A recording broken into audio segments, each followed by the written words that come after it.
Graça e paz, boa tarde, Deus abençoe a todos. O apóstolo Paulo, na sua carta aos Coríntios, capítulo 10, 11 e 12, ele diz assim: Tudo isso lhes aconteceu como exemplo e foi escrito como advertência para nós, sobre quem o final dos tempos já chegou. Assim, aquele que julga estar firme, cuide-se para que não caia. Graças a Deus pela sua palavra e pelo meditar nos ensinamentos do Altíssimo. Olha, são muitas as advertências da palavra de Deus, mas são também muitos os estímulos. Nós que nos imaginamos, queremos interpretar a nós mesmos como discípulos, como aprendizes do Senhor Jesus Cristo, como dispostos a vivermos em obediência à Sua palavra, buscando sempre iluminação, entendimento, discernimento para as decisões que precisamos tomar no nosso dia a dia. É importante que nós tenhamos a consciência do que a palavra de Deus afirma em relação ao cristão. Para nós, os que cremos, o nosso viver, o nosso dia a dia, deve ser como o daquele para quem o fim dos tempos é hoje. Que fim dos tempos? A vinda do Senhor Jesus Cristo. Como sendo hoje ainda. O meu viver, o nosso viver no dia de hoje, deve refletir esse estado de consciência. Por que isso? Porque nós também seremos julgados. Nós também seremos avaliados. Não é assim, Jesus salvou e tá bom, você fica aí, faz o que você quiser, você já está livre. Não. Nós somos chamados para uma vida de compromisso. Nós fomos chamados para uma vida de fidelidade. Nós fomos chamados para uma vida de pessoas, de homens, mulheres que estão dispostos, observando os exemplos do passado, os exemplos do povo de Israel, os exemplos da igreja através da história, os exemplos que nós enxergamos hoje na história da igreja, na igreja cristã, ou nas igrejas cristãs no dia de hoje, na nossa atualidade, tudo isso deve servir para nós como um exemplo para criar em nós um estado de consciência de que teremos que prestar contas, de que a responsabilidade é pessoal. Então não estamos aqui incitando ninguém a promover rebeldia, rebelião. Estamos aqui apresentando os nossos pensamentos, as nossas convicções. Estamos aqui apresentando o que acreditamos ser a diretriz da palavra de Deus para a nossa vida. É assim que pretendemos viver. Sem a ilusão, sem a fantasia, sem o delírio de acharmos que estamos fazendo isso de maneira perfeita. Tá? Estamos usando o tempo do qual dispomos para dedicarmos mais tempo e nos dedicarmos mais intensamente ao estudo, à meditação, à reflexão. E isso é agradável a Deus, isso nos possibilita muita tranquilidade e paz. Mas a palavra de Deus também nos adverte aqui, ó, aquele que julga, assim aquele que julga estar firme. Eu sempre faço essa pergunta, aí, tudo bem? Firme? Aquele que julga estar firme, que está fundamentado ali, né? A gíria, né? Tem até a gíria, né? Na rocha, né? Essas gírias que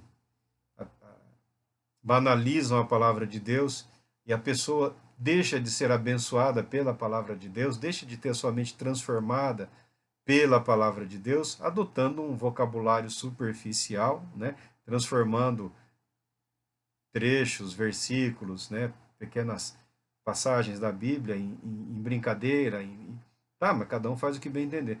Só que você está deixando de usar esse rico material para alimentar a sua mente. É isso que é importante. Mas a Bíblia declara aquele que julga, né, que a Bíblia manda, que se existe alguém que o cristão está obrigado a julgar constantemente, é a si. Então, aquele que julga, reflete, analisa, que pensa bem, que pondera na palavra de Deus, nos seus feitos, nos seus defeitos, né, nas suas realizações, sucessos, no seu no seu viver, no seu dia a dia. Quem pensa que está firme, que estabeleceu em si uma conceituação suficiente para poder viver de maneira que entende ser a adequada, a correta, a agradável, então tome cuidado para não cair. Está dizendo o quê? A responsabilidade pela minha vida é minha. A responsabilidade pela vida do outro é do outro. E é sobre essa tentação, sobre esse fato da responsabilidade, do cuidado que cada um deve ter por si mesmo, que muitas vezes afeta a vida das pessoas. Alguns cristãos carregam mais do que a própria cruz. Alguns cristãos contemplam muito mais do que o próprio Calvário.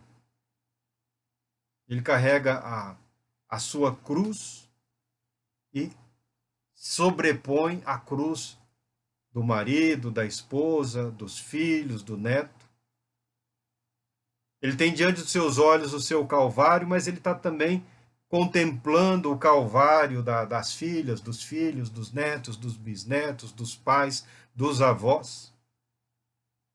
E a palavra de Deus nos convida a aceitarmos a verdade de que nós somos totalmente responsáveis pelo agir do Espírito Santo, única e exclusivamente nas nossas vidas. Se existe uma vida que eu tenho plena consciência que precisa ser permanentemente tocada pelo Espírito de Deus, se existe uma vida que eu tenho plena consciência cuja mente precisa ser trabalhada, transformada pelo Espírito de Deus, se tem uma vida que eu acredito que a palavra de Deus precisa habitar mais e mais, cada vez mais, esta é a minha vida. Aprendi com a palavra de Deus que eu não posso ser responsável pela vida espiritual de outra pessoa. Ainda como pai, como irmão, como mãe, como tio, como sobrinho, os nossos laços, os nossos relacionamentos familiares e pessoais, dentro das possibilidades humanas, nós desejamos oferecer socorro no momento de necessidade. Muito embora muitas vezes não sejamos capazes de oferecer muito mais do que uma oração, do que uma palavra, do que um agir de esperança. Mas eu tenho plena consciência de que eu não sou Deus na vida de ninguém. Nem da esposa, das filhas. Eu não sou Deus na vida dos meus pais, eu não sou Deus na vida dos meus filhos, eu não sou Deus na vida dos meus irmãos, eu não sou Deus na vida dos meus amigos. Eu não tenho o poder e não habita no homem o poder para transformar a quem quer que seja. Todo esforço humano com vistas a modelar a vida do outro, ainda que imbuído do propósito de salvar aquela vida, tem grandes chances de gerar mais distorções do que verdadeira transformação. O Evangelho de Jesus Cristo, a verdade de Jesus Cristo, a salvação pela fé em Jesus Cristo, ela é realizada gratuitamente pelo Espírito Santo, única e exclusivamente se a pessoa se dispuser a ser transformada, renovada, mudada. O Evangelho de Jesus Cristo não é um capítulo de magia.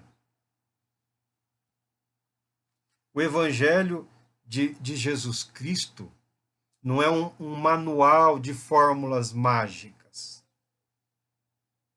O Evangelho de Jesus Cristo é a proclamação, é a apresentação de Cristo vivo. Muito embora nós tenhamos nos empenhado muito em falarmos, em anunciarmos, tem até uns doidos aí, mundo afora, que como dar testemunho em 30 segundos. Né? Dar testemunho de Jesus, falar que Jesus salva, falar... Se Cristo não viver em mim, se a minha vida não expressar essa verdade, pouco ou nenhum valor terá esse tagarelar, esse papaguear, esse verdadeiro praguejar, usando o nome santo de Cristo Jesus. Porque não adianta falarmos do poder do Evangelho, do poder de Jesus Cristo, se a nossa vida não reflete esse poder e essa verdade. Pior ainda, se as nossas vidas não refletem essa verdade, quem somos nós para tentar impor a outro uma condição de vida, um propósito de vida que não está em nós ainda? Então, esse pensamento, essa reflexão sobre religiosidade, sobre espiritualidade, é o lado pessoal, é o aspecto da integridade do indivíduo em relação à fé que ele confessa, que ele professa, que ele se propõe a viver. E parte significativa deveria ser dedicada a isso, a vivermos aquilo que acreditamos, a vivermos. Usar o chamado testemunho ou a evangelização não é desculpa. Não é desculpa para descuidarmos da necessidade de vigiarmos a nós mesmos. De mantermos a consciência viva de que somos responsáveis, cada um por si. Não significa que devamos abandonar a quem quer que seja a própria sorte, mas a responsabilidade no que diz respeito à salvação, a vida de dedicação, de comunhão, é individual. Nisso já falou Jeremias. Já falou Jeremias. Jeremias, no capítulo 18, o conhecido texto do oleiro, quando Jeremias, ainda jovem, é chamado para profetizar, ele tem lá os seus muitos questionamentos. Por quê? Porque ele tem uma nação problemática. Ele tem um sacerdócio complicado. Ele é capaz de enxergar que, olhando para o povo e olhando para a palavra de Deus, há um lapso, uma ruptura, há uma vala, há um muro, há uma. E vem julgamento, vem juízo. 70 anos de cativeiro. Meu Deus, meu Deus, meu Deus, meu povo, meu Deus, meu povo, o que posso eu fazer? Jeremias foi chamado por Deus, palavra do Senhor que veio a Jeremias, ele foi orientado a pensar em Deus como soberano, a pensar em Deus como Deus, não como alguns tolamente tentam, falando de Deus como se fosse amigo aí, parceiro de truco. Palavra do Senhor que veio a Jeremias orientando: dispõe-te e desce à casa do oleiro, e lá receberás a minha mensagem. De pé, fica firme. Se quer aprender, tem que se dedicar. Se quer cumprir o seu ministério, se quer cumprir o seu propósito de vida, há que ter uma disposição para obedecer, para aprender de Deus. Como o Espírito Santo vai guiar a vida de alguém cuja mente e coração não permitiu habitar a palavra de Deus? Ouvindo vozes, sons aí? Louco? Louco. Atrás de sussurros? O Senhor falou para Jeremias: dispõe-te, desce à casa do oleiro, e lá receberás a minha mensagem. Eu acho interessante o modo de agir de Deus com os seus profetas, né? Jeremias não é o primeiro, não é o único. O Senhor Deus se apresenta ao profeta, fala com o profeta, via de regra diz: vá para tal lugar, ou para tal lugar, ou faça isso, porque lá eu falarei contigo. Por que já não fala naquele momento? Porque é uma necessidade de separação. Ele, via de regra, são levados para outro lugar. Ele sai do seu conforto, da sua comodidade, da sua depressãozinha, do seu desânimo, do seu chororô. Porque nós gostamos também, às vezes, em nome da consciência religiosa, né, de curtirmos ali aquela, aquela mornidão. Levanta e vai. Há uma necessidade de separação. Há uma necessidade de abandonar o conformismo. Há uma necessidade de abandonar a si mesmo e caminhar em direção ao cumprimento da vontade de Deus. E Jeremias foi até a olaria, onde o oleiro estava trabalhando. Descia à casa do oleiro, e eis que lá estava ele, concentrado na confecção de sua obra, sobre uma roda de madeira. Jeremias foi se achegando, o homem estava trabalhando, como todo mundo que está trabalhando, estava concentrado no trabalho. Talvez nem tenha percebido a aproximação de Jeremias. Enquanto Jeremias contemplava o homem trabalhando, contudo, o vaso de barro que ele estava formando estragou-se em suas mãos. E ele o refez, moldando outro vaso de acordo com o seu desejo. Jeremias, você me perdoa, porque volta e meia eu me confundo. Toda a vida, às vezes estou falando de Jeremias, falo Isaías, estou falando de Isaías, falo de Jeremias, ou Ezequiel, falo de Eliseu, tá? Mas nós estamos falando do profeta Jeremias. Jeremias, observando aquele homem trabalhar, é claro que Jeremias tinha conhecimento da palavra de Deus, tinha conhecimento do Pentateuco, né, que apresenta Deus formando o homem do pó da terra, né, tal qual o habilidoso artesão prepara as suas obras. O homem foi diretamente, a Bíblia fala, especial e diretamente trabalhado, como que pelas mãos do Todo-Poderoso. E após criado, o Senhor Deus soprou o Espírito no homem. É claro que todos esses pensamentos, todos esses conceitos, todas essas verdades habitavam na consciência do profeta. Estavam lá. Talvez tivesse tudo embaralhado, confuso, dadas a ansiedade, a preocupação, dada a intensidade da oposição que ele sofria por parte do seu próprio povo. Coisa terrível, desagradável é alguém ser taxado de traidor pelo seu próprio povo. E ele não era. E ele não era. É um dos poucos profetas reconhecido ainda em vida como profeta verdadeiro. Mas assim, só paulada na vida dele. Só paulada, só pancada.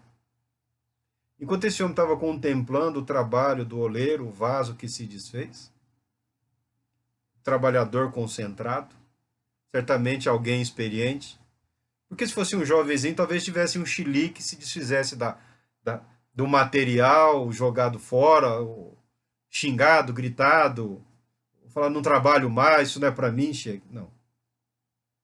O trabalhador habilidoso, consciente, quando o barro ele estava trabalhando, se desmanchou, ele refez. Com paciência, com cuidado, com determinação. Assim vem a palavra de Deus ao profeta Jeremias. Então o Senhor dirigiu-me a sua palavra. Por acaso não poderei eu fazer de vós, como fez este modesto oleiro com a sua obra de barro? Pergunta o Senhor. Eis que, como barro nas mãos do oleiro, assim sois vós na minha mão, ó casa de Israel. E se em algum momento eu determinar que uma nação ou um reino qualquer seja arrancado de suas terras, despedaçado e arruinado, e se essa nação que eu adverti converter-se da sua infidelidade e malignidade, então voltarei atrás e mudarei a ordem de punição que houvera previsto e decretado impor-lhe. E no momento em que eu falar acerca de uma nação ou de um reino, para o edificar e restabelecer, se ele fizer o que é mal perante mim e não der ouvidos à minha voz, então do mesmo modo me arrependerei do bem que previra e determinara de fazer. Agora, pois, fala às pessoas de Judá e a todos os moradores de Jerusalém. Assim diz o Senhor: Eis que estou preparando uma calamidade e desenhando um plano contra vós. Sendo assim, melhor será que cada um de vós se arrependa e se converta de seu mau procedimento e corrija a sua atitude pessoal e todas as suas ações. O profeta profetizou sobre várias nações da terra: Judá, Israel, Nínive, Egito, vários povos e nações. E ele tinha preocupação, porque muitas das profecias diziam respeito à ruína, diziam respeito à destruição. Deus está colocando a mente do profeta no caminho adequado. Se Deus disse que haverá ruína e destruição, certamente haverá. Mas se esse povo, se essa nação aceitar a advertência da palavra de Deus e se humilhar e se arrepender,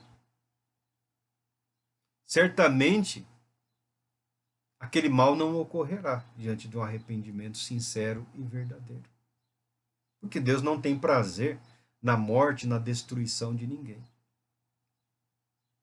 Aí, a palavra de Deus se volta para Israel. Cada um de vós se arrependa. Cada um de vós se arrependa. Cada um de vós se arrependa. Cada um de nós é que precisamos nos manter nessa posição de arrependimento. Porque nos arrependendo, todo o mal que há em nós será tratado, trabalhado, limpo, purificado. Uma vida nova. Seremos como que um vaso novo, um coração novo. Mas a responsabilidade é de cada um aceitar ou não a palavra de Deus, a promessa de Deus, as advertências de Deus, o caminho proposto por Deus, a necessária santidade ou piedade, o necessário amor à palavra de Deus, a disposição em amar o próximo, em perdoar, a disposição em suportar a afronta, a ofensa. Ah, mas isso é muito cansativo, isso é muito desagradável. Não é assim que eu quero viver. Ó, viva cada um do jeito que julgar melhor. Viva cada um de acordo com a sua consciência e as suas convicções. É o que nós falamos aqui. Alguém pode dizer, eu sou cristão, mas eu penso diferente. Amém. A nossa única preocupação é quando alguém fala, eu sou cristão e eu sou um modelo a ser seguido. Aí nós fazemos oposição. Não, opa, espera lá. Quem que te constituiu aí apóstolo do Brasil aí? Quem te constituiu aí profeta do Brasil? Quem que te constituiu representante do povo de Deus? Eu não fui chamado para votar. Eu nem sabia que tinha esse concurso aí. O Mister Cristão aí. O Mister Reverendo Sábio. Aí normalmente, né, nos dias de hoje, o cara põe mais 3 ou 4 títulos, não sei quantos, você nunca sabe com quem você está falando, né? Ah, é o pastor, não toque eu sou ungido, não pode me tocar. Claro que pode. E se você não tomar cuidado, o toque vai ser até violento. Não pode tocar no ungido. Aí você aperta o ungido, ele vira empresário. Se aperta o empresário, ele vira profissional de não sei o quê. Se aperta, aí ele vira, né? Não aguenta a pressão. O profeta está sendo aqui exercitado, treinado para aguentar a pressão. Ô, profeta, vem cá, que palavra é essa aí? Que conversa é essa? Pensa você que chegava lá profetizando e o povo já se jogava no chão, chorava. Ó, Senhor, perdão, perdão. Boa parte do povo pegava pedra, vamos matar. Se não é a intervenção de alguns sábios, de algumas pessoas tementes a Deus, Jeremias teria sido apedrejado na primeira. Na primeira, teriam tirado ele da face da terra, porque se tem uma coisa que o povo que gosta de ser chamado povo de Deus é sensível às advertências. É sensível. Ele gosta de ouvir, né, que ele é santo, ele gosta de ouvir que ele está certo, ele gosta de ouvir aplausos. Mas quando chega a admoestação, a repreensão, ele fica magoado, ele fica magoado. E uma das repreensões, e uma das advertências, e uma das convocações é para estabelecermos dentro de nós a consciência de que a responsabilidade diante de Deus, ela é pessoal, ela é individual. Não compete a mim salvar ninguém, não compete a você salvar ninguém. A nossa responsabilidade é de permanecermos fiéis. Tira esse fardo. Abandona esse fardo. Tira esse peso dos seus ombros. Aí o senhor pode falar, Marco, é meu filho. A senhora pode dizer, Marco, é minha filha. É meu isso, é meu aquilo. Mas nós somos, na verdade, de quem? A nossa confissão de fé não é a de que pertencemos a Deus? Se nós sofremos com o erro desse ou daquele, se nós nos alegramos com os acertos desse ou daquele, e Deus? E a alegria de Deus e a tristeza em Deus?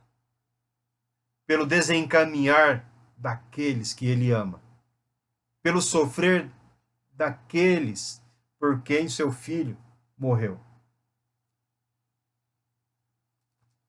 Não é para nós, não é para mim, que ninguém terá que prestar contas no dia do juízo. É para o nosso Senhor e Cristo. O reino é dele. Não é o meu reino. Não é o meu reino. É o reino de Cristo. É para ele. E nós também. Eu acredito, não tem nenhuma dúvida. Multidões, milhões são fiéis a Deus.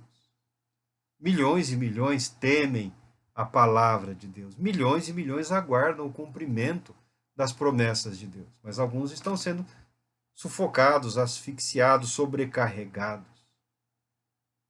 Esses fardos, esses pesos, esses quadros de consciência, de culpa alheia, de responsabilidade do outro, precisam ser afastados de nós. É claro que nós temos que orar. É claro que nós temos que interceder. É claro que nós temos que clamar.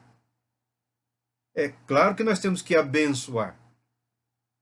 E muito, e orar, e continuar orando, acreditando, pedindo a Deus, reconhecendo que Deus é poderoso e fiel para cumprir tudo que Ele prometeu na nossa vida e fiel para cumprir na vida daqueles a quem nós amamos, pessoas com as quais nós nos preocupamos.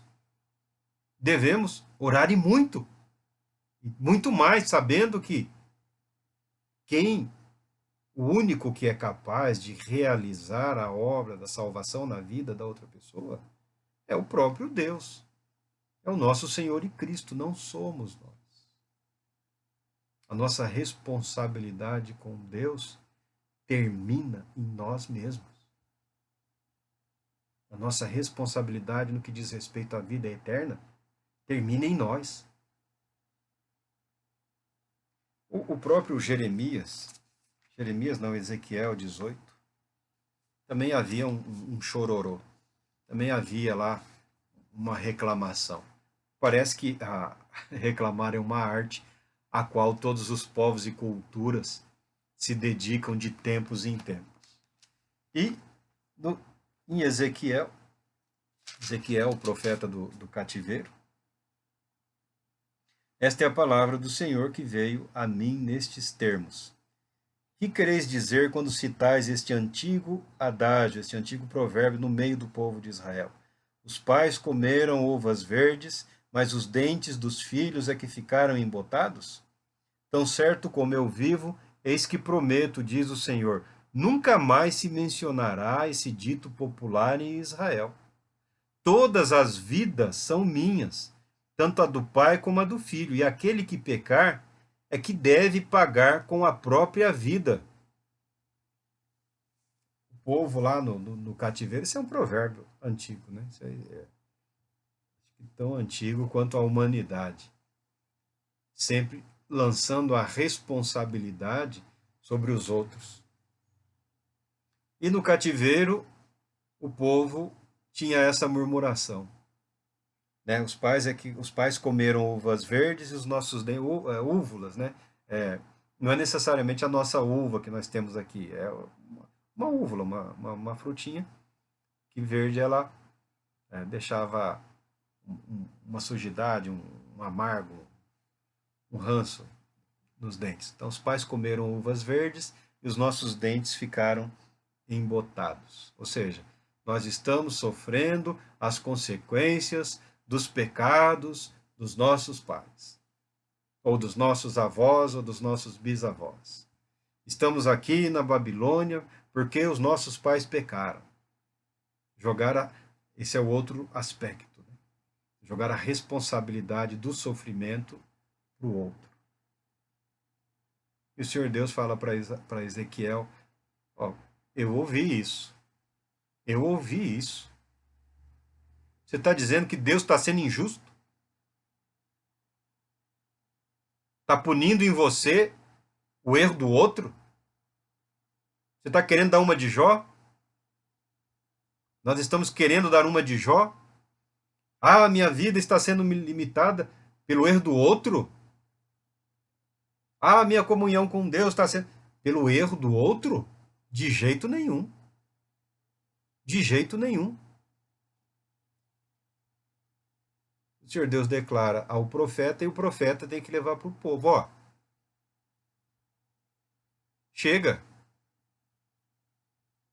Todas as vidas pertencem a Deus. Deus é o Senhor de toda a terra. Não é isso que declaramos? Não é isso que confessamos?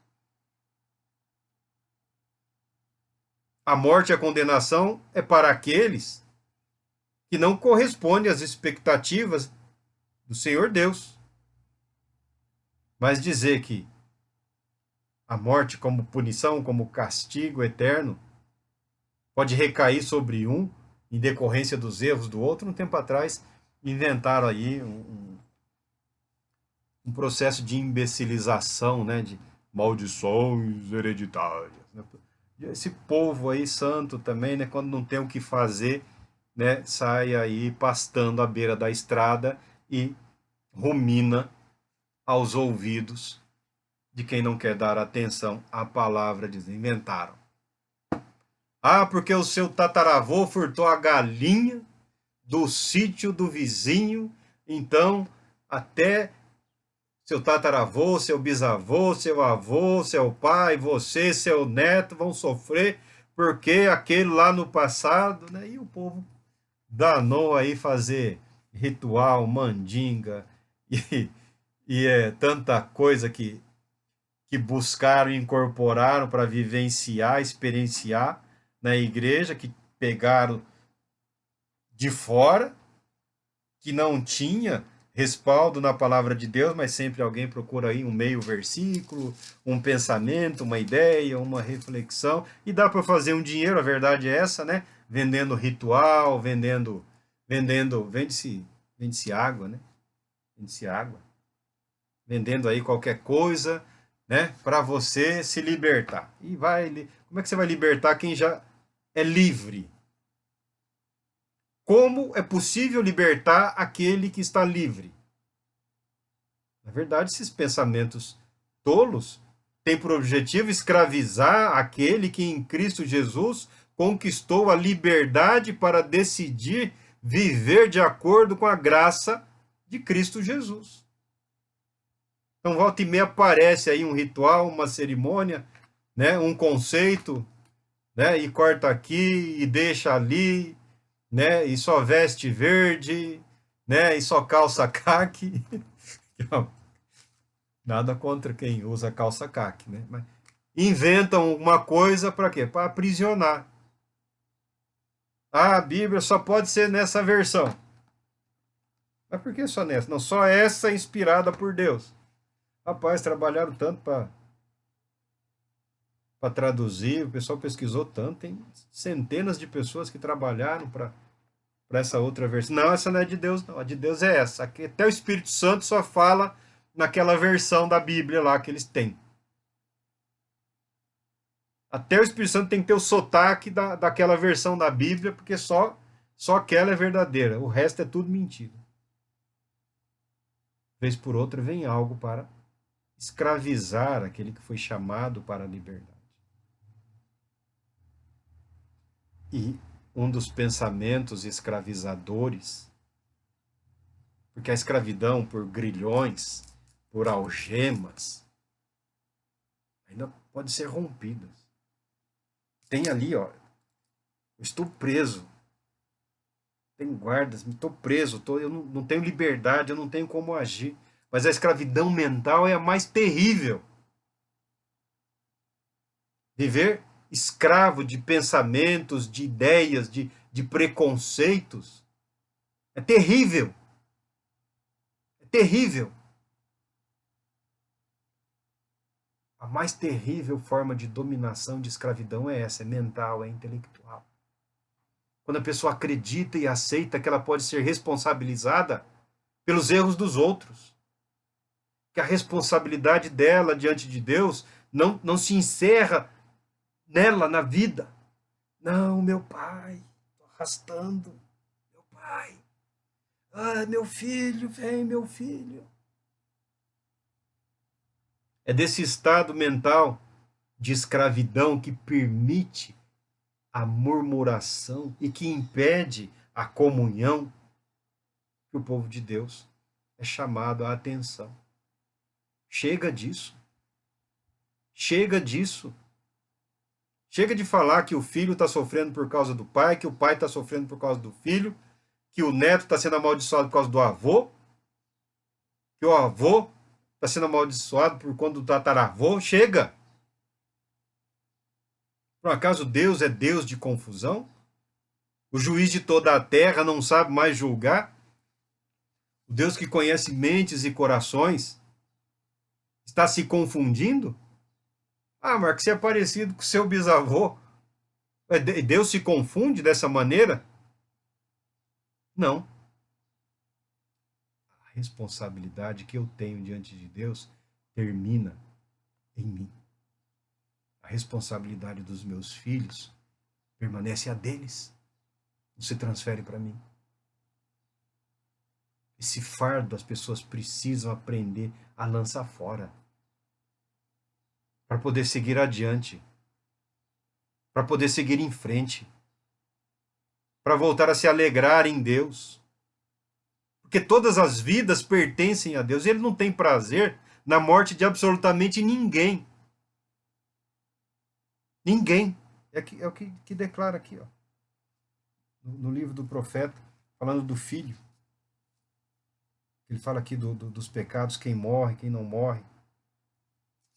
E sempre a expectativa de que a pessoa se salve. E também existe a advertência para que o justo não se corrompa.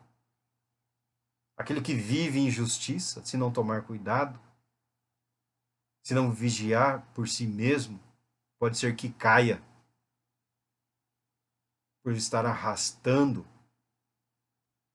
responsabilidade que está além do que foi estabelecido na palavra de Deus. Nós precisamos aprender a ter paz com Deus naquilo que ele realizou em nossas vidas. Nós precisamos ter paz com Deus, sabendo que o que ele prometeu, ele cumpre, mas quem cumpre é ele, é Deus. É Deus. Apresenta o seu filho, o seu neto, a sua família, diante de Deus nas suas orações. Ele sabe o desejo sincero do seu coração, a partir do momento que o seu coração está voltado para a palavra dele, para o propósito dele, a partir do momento que o seu coração está inundado pelo amor de Deus, pela presença do Espírito Santo. Com toda certeza, o Senhor Deus satisfará os anseios sinceros e verdadeiros do seu coração, renovado em Cristo Jesus, porque estão em conformidade com o coração do próprio Deus. Que Deus Todo-Poderoso te abençoe e te traga paz. Querendo Ele, retornaremos em breve.